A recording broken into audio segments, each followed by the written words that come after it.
اللہ تعالیٰ نے ہم انسانوں کے ساتھ مختلف قسم کے جانداروں کو اس زمین پر بسایا، لیکن اللہ رب العالمین نے دنیا میں بسنے والے بہت سارے جانداروں میں ہم انسانوں کو بہت ہی اسپیشل بنایا ہے۔ اللہ تعالیٰ نے ہم انسانوں کو بہت ساری ایسی خصوصیات سے، ایسے کمالات سے نوازا ہے جو دنیا میں بسنے والے کسی اور جاندار کو نہیں دیے گئے۔ اللہ تعالیٰ نے بہت ساری ایسی خوبیاں ہم کو عطا فرمائی ہیں جس سے اللہ تعالیٰ نے دنیا میں بسنے والے دوسرے جانداروں کو محروم رکھا ہے۔ بہت ساری ایسی صفات اللہ تعالیٰ نے ہم کو ودیت فرمائی ہے جو صفات صرف انسان کا خاصہ اور اس کی اسپیشلٹی، یہ صفات اللہ تعالیٰ نے صرف انسانوں کا عطا فرمائی ہے، باقی اور دنیا میں کسی جاندار کو ان صفات سے اللہ تعالیٰ نے متصف نہیں کیا ہے۔ انہی صفات میں سے جو انسان کی خصوصیات ہیں، ایک صفت ہے صفت حیا۔ حیا انسان کی ایک ایسی صفت ہے جو اللہ رب العالمین نے دنیا میں بسنے والے کسی اور جاندار کو نہیں دی ہے۔ اللہ تعالیٰ نے انسان کے اندر حیا کا شعور رکھا ہے۔ اللہ رب العالمین نے انسان کے اندر حیا کا احساس رکھا ہے۔ اسی شعور اور احساس کا نتیجہ ہے کہ انسان لباس پہنتا ہے۔ یہ جو ہمارا لباس ہے یہ ہمارے لیے زینت بھی ہے۔ اللہ تعالیٰ نے فرمایا اے بنی آدم ہم نے تمہارے لیے لباس نازل فرمایا جو تمہارے لیے زینت بھی ہے اور تمہاری شرمگاہ چھپانے کا ایک ذریعہ بھی ہے۔ یہ لباس ہم زینت کے لیے بھی پہنتے ہیں، لیکن لباس کا اصل مقصد زینت نہیں ہے۔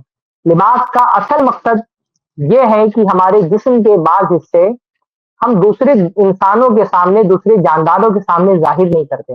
اللہ تعالیٰ نے یہ شعور ہم کو دیا ہے کہ جسم کے بعض حصے چھپانے والے ہیں، دوسرے انسانوں کے سامنے ظاہر نہیں کیے جا سکتے، جن کو ہم شرمگاہ کہتے ہیں۔ اس شرمگاہ کی حفاظت کے لیے، اس کو چھپانے کے لیے ہم لباس پہنتے ہیں۔ کیونکہ اللہ تعالیٰ نے حیا کا شعور صرف ہم انسانوں کو دیا ہے، اس لیے دنیا کے تمام جانداروں میں انسان واحد ایک ایسی مخلوق ہے اللہ کی جو لباس پہنتی ہے۔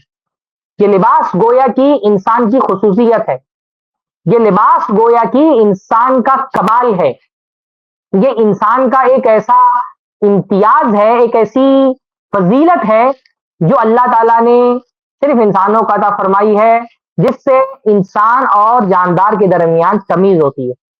انسانوں اور جانداروں کے درمیان فرق کرنے والی جو اہم ترین چیزیں، اس میں سے بہت اہم ترین چیز یہ کہ انسان لباس پہنتا ہے، جانور لباس نہیں پہنتے، کیونکہ جانوروں کے اندر اللہ تعالیٰ نے حیا کا شعور نہیں دیا ہے، ان کے اندر اللہ تعالیٰ نے شرم کا احساس نہیں رکھا ہے، ان کو اللہ تعالیٰ نے یہ شعور نہیں دیا ہے کہ جسم کے بعض حصے چھپانے والے ہوتے ہیں اور بعض کام چھپ کر کے کیے جاتے ہیں۔ قضائے حاجت ہے، آپسی جنسی تعلقات ہیں، مذکر اور مؤنث کے، انسان چھپ کر کے کرتا ہے۔ کیوں؟ کیونکہ اللہ تعالیٰ نے اس کے اندر حیا کا شعور رکھا ہے۔ جانوروں کے اندر اللہ تعالیٰ نے یہ حیا کا شعور نہیں رکھا، ان کو اللہ تعالیٰ نے شرم کرنے کی صفت سے متصف نہیں کیا ہے، اس لیے وہ لباس نہیں پہنتے۔ ہم انسان، اللہ تعالیٰ نے کیونکہ ہمارے اندر ایک حیا کی صفت رکھی ہے، شرم کی صفت رکھی ہے، اسی لیے ہم لباس پہنتے ہیں۔ ہم کو قضائے حاجت کے لیے جانا ہوتا ہے تو ہم بیت الخلاء میں جاتے ہیں، دروازہ بند کرتے ہیں، دور صحرا میں جاتے ہیں، اوٹ میں قضائے حاجت کرتے ہیں۔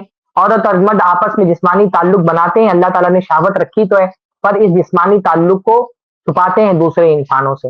یہ ساری چیزیں اس حیا کے نتیجے میں ہیں جو حیا اللہ تعالیٰ نے ہماری فطرت میں انسٹال کر دی ہے۔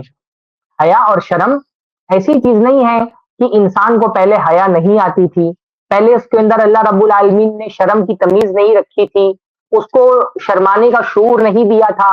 بعد میں جب انسان ایوالو ہوا ہے تو اس ایوالوشن کے نتیجے میں اس کے اندر حیا پیدا ہوئی، ایسی بات نہیں ہے۔ انسان، پہلا انسان جو دنیا کا تھا نا، اللہ تعالیٰ نے اس کے اندر بھی حیا رکھی تھی۔ پہلا انسان کون ہے؟ حضرت آدم علیہ السلام۔ اللہ تعالیٰ نے حضرت آدم کے اندر بھی حیا کا شعور رکھا تھا۔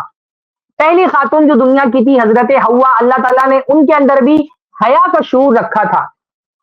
اس لیے جب شیطان کے بہکاوے میں آ کر کے حضرت آدم اور حضرت حوا نے وہ پھل کھا لیا جنت کا جس کو کھانے سے اللہ تعالیٰ نے منع کیا تھا، تو کیا ہوا؟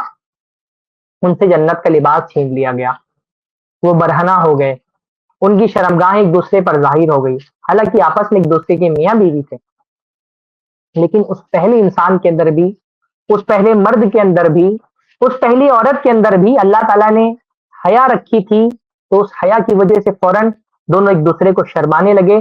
قرآن مجید کہتا ہے فَاتَّفِقَا يَخْصِفَانِ عَلَيْهِمَا مِنْ وَرَقِ الْجَنَّةِ کہ جیسے ہی آدم و حوا سے ان کا لباس چھینا گیا اور ان کی شرمگاہیں ایک دوسرے پر ظاہر ہو گئیں تو اب ان کے پاس کپڑے نہیں رہ گئے, کوئی لباس نہیں رہ گیا, تو جنت کے جو پتے تھے ان پتوں کو اٹھا کر کے انہوں نے اپنی شرمگاہوں کو چھپانا شروع کر دیا تاکہ ایک دوسرے پر ایک دوسرے کی شرمگاہیں ظاہر نہ ہوں. کہنے کا یہ مطلب ہے کہ یہ جو حیا ہے, یہ جو شرم اللہ تعالیٰ نے ہمارے نیچر میں رکھی ہے, ہماری فطرت میں جو ایک حیا کا شعور انسٹال کیا گیا ہے, یہ کسی ایوولوشن کے نتیجے میں ہمارے دل و دماغ میں پیدا نہیں ہوا. یہ ایک ایسا کمال ہے اور ایک ایسی صفت ہے جو روز ازل سے ہی, جب سے حضرت آدم علیہ السلام پیدا ہوئے تب سے ہی اللہ نے ہمارے نیچر میں ڈال دیا ہے. یہ ہماری فطرت کا ایک حصہ ہے, صرف فطرت کا حصہ نہیں, یہ ہمارا کمال ہے, یہ ہمارا امتیاز ہے, یہ حیا جو ہے نا وہ ہمارا شرف ہے. اس سے ہم اور انسان اور جانور کے درمیان فرق ہوتا ہے. اس سے انسان کی فضیلت نمایاں ہوتی ہے, اس کی یونیکنیس ہے, یہ اس کی اسپیشلٹی ہے, یہ انسان کو جانور سے ممتاز کرتی ہے.